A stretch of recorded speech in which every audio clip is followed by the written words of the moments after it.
Welcome back to People Analytics. I'm your host, Lindsay Patton. Today I have with me Collin Gehl, who is the Director of Human Resources at Say Yes to Education. Welcome, Collin.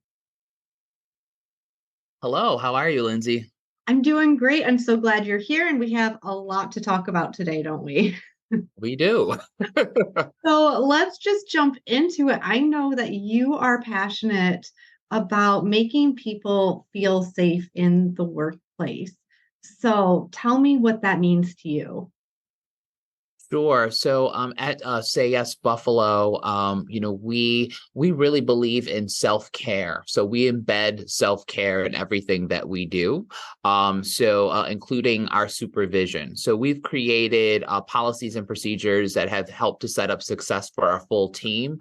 And as part of embedding self-care in everything we do, including supervision, if we've noted a slip in a performance, we're not quick to sort of penalize someone or assume that someone is being lazy. We generally will think, okay, there's something going on. We'll make sure that, we can provide our team with any support that they need. We have an employee assistance program that we use. So we often offer EAP services. We even offer individuals, if they need to come and talk to me as the head of HR, just about maybe something that's going on, or maybe just not feeling as engaged in their work, they can do that as well. Something else regarding feeling safe, Say Yes Buffalo is located on Jefferson Avenue in the city of Buffalo. And now about 15, 16 months ago, there was a mass shooting at a Tops market. Just located up the street from us, 2 blocks away. And this was a racially motivated shooting. And 14, we had 14 people were shot, 10 people lost their lives. And it was really, and it was traumatic for our team. Yeah. And we were actually moving into our new building about less than a week after the shooting. Yeah. And so we have created, so even just for physical safety, we created security procedures. We also really encourage our team to give us feedback. So if there's something going on related to, feeling safe in the workplace or something's going on, we ask them to let us know, and we will do everything in our power to ensure that people are indeed feeling safe. And that really goes back to that importance of having open dialogue and listening to your team. Wow, I'm so sorry you had to go through that experience and lead, a team in such a tragedy. Leading, it's challenging in those kinds of situations because, like you said, self-care, you have to recognize that you need self-care while you're leading too. So how did you also prioritize yourself? How did other leaders prioritize themselves while they're taking care of the employees who are equally as traumatized? I'll speak for myself. I think generally what I did, because we hadn't moved yet. We were in between sort of locations. So we had left our former location, and we had about 3 weeks before we were moving into our current location. So we were all working remotely. So we couldn't even all be together. And I know that because I was remote, I was not, I live about 15, 20 minutes away from our offices. Mhm. And so I just had that physical sort of being away, which was actually helpful for me to be able to process. Also, our CEO is really fantastic and really great with checking in. So he did check-ins on all of us senior managers, and there's like 13, 14 of us. And so he was doing check-ins on us. And then also just really relying on each other. We all were checking in with each other, just making sure that, we were okay. And just making, for myself, just making self-care a priority. I run, so that's another thing. So I was just doing sort of a lot of physical activity and things Yeah. like that. And so that was really sort of helpful. And that's just generally what I do in terms of how I'm able to sort of stick with the self-care. I'm a big physical activity. I start my day with a workout every day. And a lot of times it's like a 5 mile run or something. And that helps Wow. me to clear my head.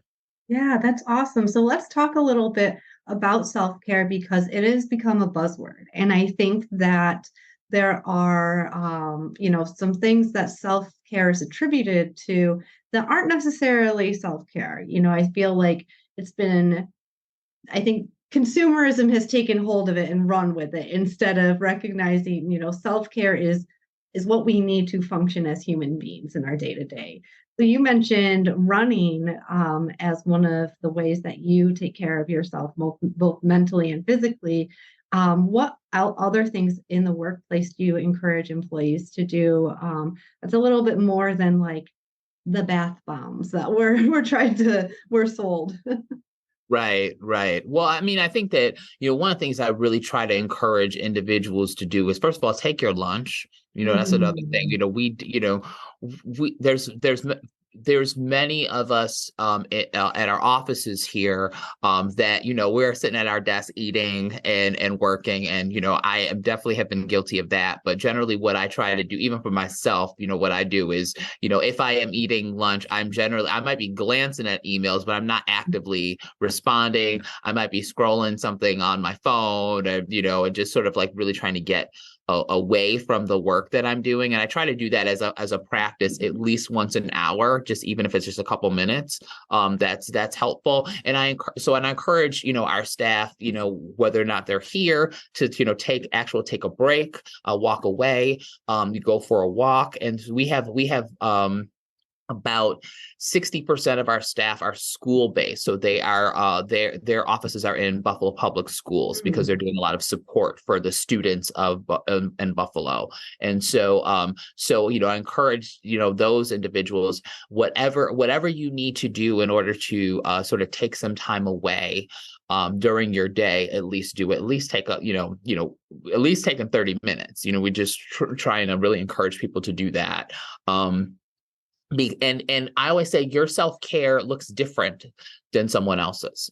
Some people say, some people's self-care is to, put on headphones and listen to music. Some people's are, pull out a magazine or maybe read a magazine on your phone or read your book or anything like that. And we just encourage people to do whatever feels comfortable for them, that allows them that opportunity to sort of let their brain rest for a period of time, or at least to rejuvenate it.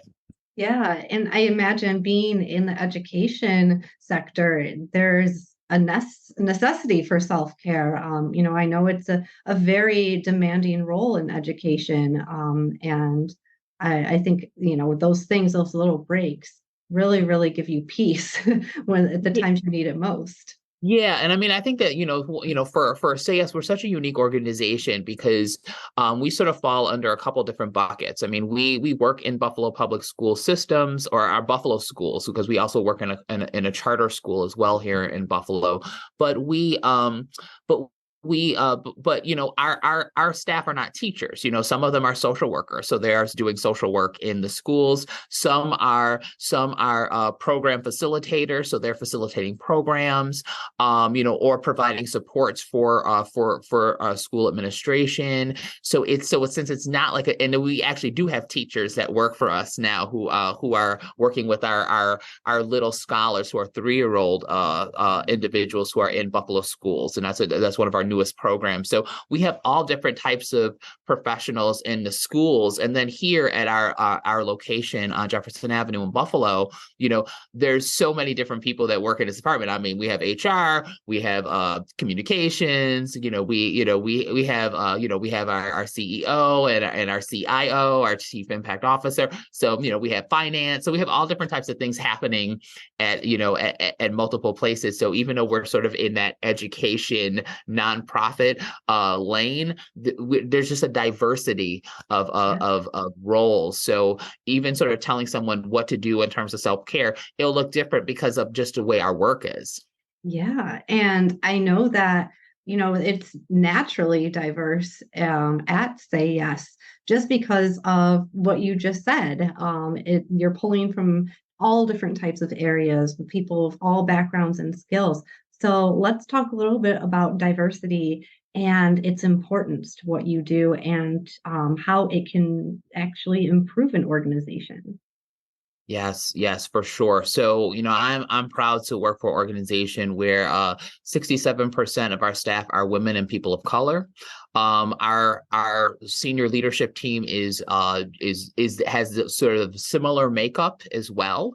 And even age diversity. We have a lot. Our youngest employee is 18 years old and an apprentice working in HR with me. And our oldest employee is, and and they are of a different generation. But we're really able to bring different perspectives into this workplace. But we all are committed to the vision of our organization and our missions of our organization, really all about sort of helping to support students in Buffalo to be able to reach their full potential, whatever that looks like. And because we are all committed to that mission, it doesn't matter that we are, that we're different. We all are working towards that mission, and we're able to be successful because we have these different perspectives, but we all have that same goal. And how we get there may differ, but we all have that same goal, and we're all going to reach it. Yeah, so tell me a little bit about the HR department because you mentioned you have an 18-year-old apprentice there, which gives you perspective. I also know that someone was recently hired that also brought perspective that helped the staff. Is that correct? Yes, yes. So I mean, so our HR department is so interesting because I was in HR department of one Mhm. my first year as a full-time HR person at Say Yes. I've been at Say Yes for 4 years. And for the first 2 years, my role was split between Say Yes Buffalo and another organization that I was working with. And then I was hired as their first full-time HR director in 2021, and I was Department of One for about a year. And then I was able to bring on an HR specialist, and then we had a staff member who was our office manager. But also would do agency training. So I was able to take him into my department. And so he was like half office manager, half agency training. So he's half training. And so I had sort of a department of three, technically, it was myself and two other people. Then I was able to expand. So I have a new HR specialist who just came on board, who has just been incredible. So this was a successor to our previous HR specialist and just brought this wonderful, like great instinct when it comes to recruiting. So the HR specialist really spends a lot of time with recruiting, talent acquisition, talent development. She's been here for a little bit less than 90 days and she's just been killing it. Like we only have 2 openings right now because she's been able to just fill these roles so quickly and she's just fantastic. So, but also in addition to our HR specialist and our office and training manager, I was able to get an HR intern first. That was a surprise. Someone I did a presentation to a class at a local university like 5 years ago. And this person reached out to me and said, I remember when you gave your presentation, Oh, would you mind allowing one of my students to shadow you for a day? And I said, sure, send him in. And he came in, he just loved Say Yes. He loved the vibe. oh. And he was like, oh, I would love to like stay. Like, do you have any openings? I was like, we don't have any money for anything. But I said, are you interested in an internship? And he said, yeah, but I don't know what I have to do. I said, well, why don't you investigate that at your school? And he's in his last semester right now. And so this was during the summer. He was able to get an internship. And so he's getting a 6-credit internship. He started in the summer. He's staying with us through December. And he's just been fantastic. And he's been providing a lot of support when it comes to our recruitment and our talent acquisition initiatives. He's been able to do some phone screens. He's been really able to really get into things. And then we had this HR apprentice, which is really exciting because SAS Buffalo actually has a workplace apprenticeship program, and how it's set up is that apprentices that are right out of high school, they are hired in positions in multiple industries, and they are attending a school part-time while working part-time, and it's a 3-year program. At the end of the 3 years, they will have 3 years of experience working in whatever field that they're doing, and they'll have some type of certificate or associate's degree or something like that. So so that's what our HR apprentice has been doing, and so and it, very very insightful, really really sort of like an old soul. And he's been really helpful when it comes to just the perspective, especially when it comes to communication, which is huge because I'm communicating with all different types of generations. And I'm like, I just want to make sure that what I'm saying makes sense. And so being able to run it by our apprentice as well as our intern has been really, really helpful. That's awesome. So what kind of examples can you give in terms of communication? Well, yeah, sure. I was, for example, there's a leadership development program, an award-winning leadership development program now. If I may, called Leadership 101. I actually won this one a workplace sort of a workplace innovation type contest from SHRM, Yeah. Society of Human Resource Management. So I actually have my my There. here, Check it so. out. Better workplace challenge cup Yes. I member, so love it. winner. So but we are now, and now it's time to gear up for the next cohort, and so I had to send out an email to the team today to just let them know applications are open. This these are the deadlines. This is what it looks like, blah blah blah. And so I was working with our intern because he was here, and I had this email, and so I'm working through it and I'm reading it, and I said, does this make sense? What do you think? And and I really really was engaging with him on that, because I wanted to make sure that that it made sense to him, because he, who was, in his early 20s, about to graduate from college, I wanted to sort of get his perspective, because this is a program that's specifically for people who are early in their leadership career. And so the people who probably would be around his age or a little bit older. So I just wanted to make sure, does it make sense to you? And with our apprentice, he helped work with me on the updates to our employee handbook, our very long, large employee handbook, and we went through it together. And I wanted him to understand sort of what the handbook said, what it meant, and also just when we were making updates, I said, okay, so this is what I'm trying to communicate. Does this make sense to you? And he was like, yeah, it does, because again, I'm thinking, if an 18-year-old understands what I'm saying, then it is clear, and I think that's really an 18-year-old who had very little experience in the workplace. And if he's understanding what we're talking about in terms of maybe a policy or something like that, and the reasons behind it, then I feel that I have been able to be successful with communication. But I feel like those are some wonderful examples about how I've been able to incorporate these young folks, these young professionals into the work here in our HR team.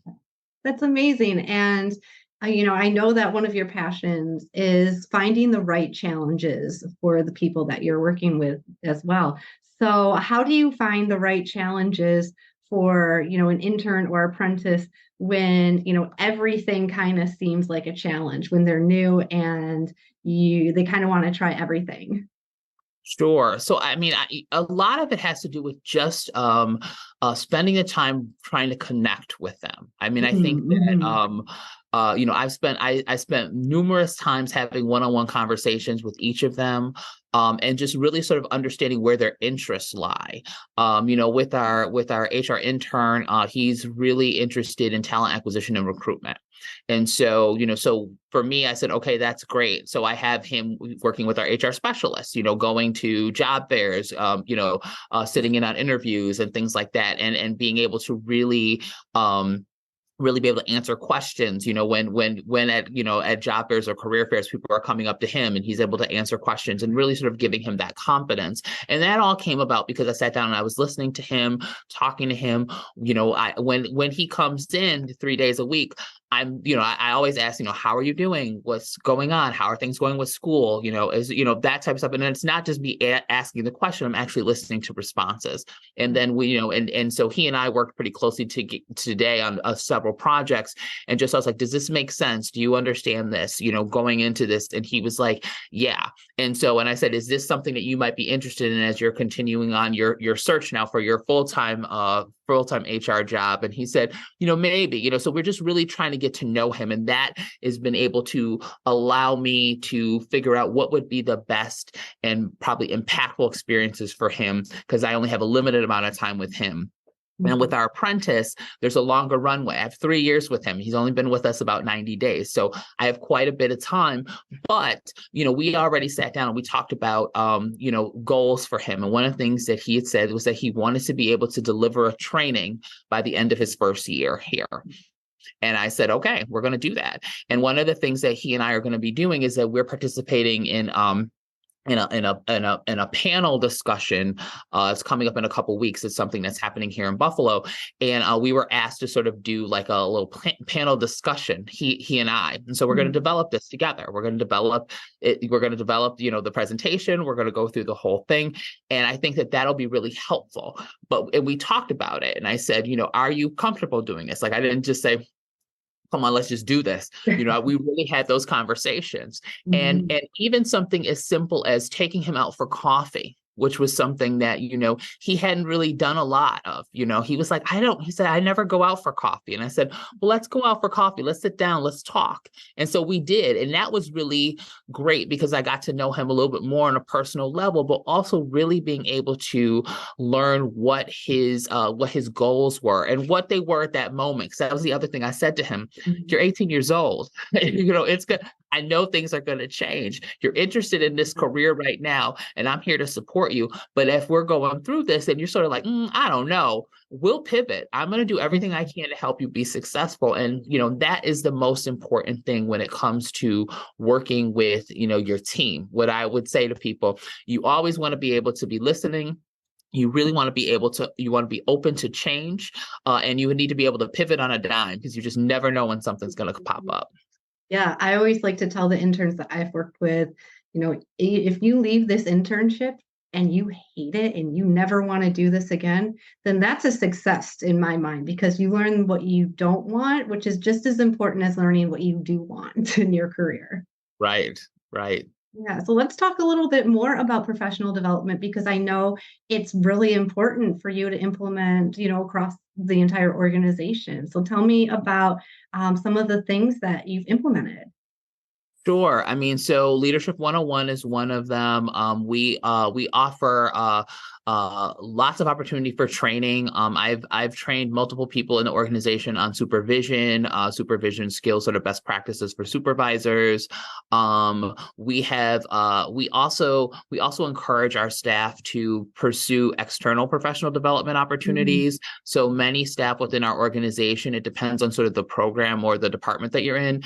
You'll have some sort of budget line for professional development. So some people are able to do more depending on sort of what, which department they fall into. But we also, so it really sort of depends. But there are some programs that, for example, don't have a professional development line for their staff.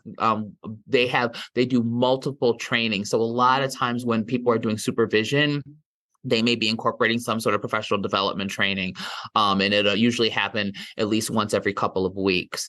Professional development is really important for our team here at Say Yes. Our CEO, he used to say, Say Yes is a stop on people's career path, and just one stop on their career path. And I told him, I said, okay, now we want to sometimes be keeping people to build careers here, and as we've grown, we've been able to grow and expand. There has been opportunities for that. So I said, it could be. So I said, it could be a stop on your career path, or this role is the stop on your first career path here at Say Yes, and we're still going to keep you and help you expand, but really being able to offer people that I think has been really helpful. And the other thing that I do specifically is I have career conversations with people all the time. I really encourage people, sit down with me and talk. Let's talk about your career, what it is that you want to do, whether or not there's a pathway here at Say Yes to do it. And if not, then what we can do is we can talk about sort of, okay, well, what makes the most sense in terms of finding your next opportunity, even if it's external, we'll help and support. As long as you work, as long as you work hard when you're here at Say Yes, we're going to help you find your next opportunity, even if it's outside of our doors. Yeah, which I think is so important in employee trust too, and creating a safe space for employees, because so many people are afraid of saying, "Hey, I don't know if this is right for me," because they're afraid they're going to lose their job. Well, what would happen if they didn't lose their job, but they found a bridge to the next opportunity? I feel like that is a much better outcome. I always, and it's really fascinates me with these organizations that are so punitive towards their team, where Mhm. they just, they try to do things based on fear, Yeah. or they just, when someone says, they might be looking for another opportunity, they get all upset. Yeah. And I'm like, why? I'm just like, to me, if someone has given you a period of time and they've worked hard for you, that's a gift. Yeah.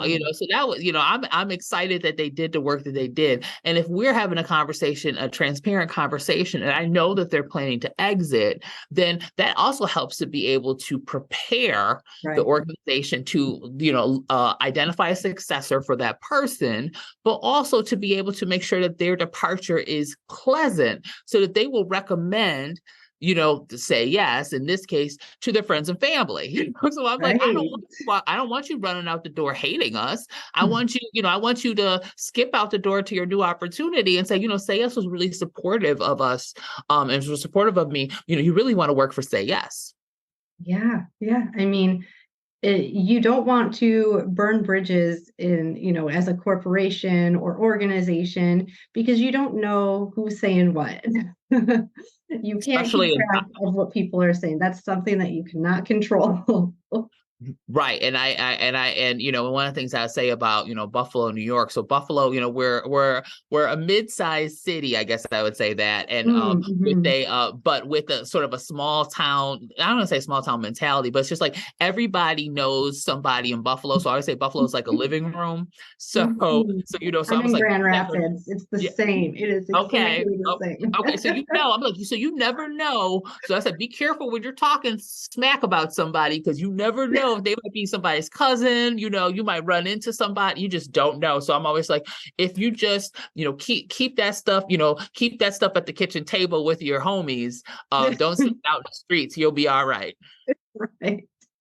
Well, Colin, this has been a great conversation. I really enjoy your insight, surrounding creating a safe space, supporting employees, and, helping them grow, whether that's at the organization you're at or another organization. But before I wrap up our conversation, do you have anything that you would like to add or think that I missed? Uh, I mean, I don't think you've missed anything. I think that, I think that this was pretty comprehensive. But, what I will add is that if anything, I say to my fellow HR professionals out there, you are very valuable in your organization and your company. And if you are not feeling supported or feeling like you're being valued, look for other opportunities elsewhere, because you will find sort of your HR home. And I Hmm. also just encourage them, as they may be struggling in their roles, don't take that out on your team. Don't take that out on the employees. Always be there to support. We HR is there to support both our employer and the employees, and there is a balance, and we can do that effectively, transparently, with honesty and integrity. And if you approach every interaction with empathy and kindness, you're going to be successful in whatever you do. I think those are some fantastic final thoughts. Well, if people want to connect with you, what's the best way to do so? So they can connect with me. They can connect with me on LinkedIn. So it is Collin Gehl, COLLINGEHL. Just if you're gonna send me a request, tell me that you saw me on this, because I get stuff all the time, and I'm like, I don't know you. I don't know if I'm gonna accept. But also, you can feel free to email me as well. My email address is cgehl@sayyesbuffalo.org. Feel free to reach out. And I am here. Also, just to sort of do a quick plug, I am the president of the local SHRM chapter here in Buffalo, called the Buffalo Niagara Human Resources Association. So, I'm here to support the HR professionals in the Buffalo Niagara region as well. Fantastic. Well, if you or anyone you know is like Collin and wants to create safe places for employees to work, email me, Lindsay@StaffGeek.com. Thank you for listening to StaffGeek's People Analytics Podcast. I'm your host, Lindsay Patton, and I'm always looking to interview leaders who put people first. If you or someone you know lead with a people-first mindset, please email me at lindsay@staffgeek.com. That's LINDSAY@staffgeek.com. If you want to take things a step deeper and understand your organization's true culture DNA, I encourage you to take StaffGeek's free culture assessment. Just head to staffgeek.com and click the button that says Free Culture Assessment. Thanks again for listening.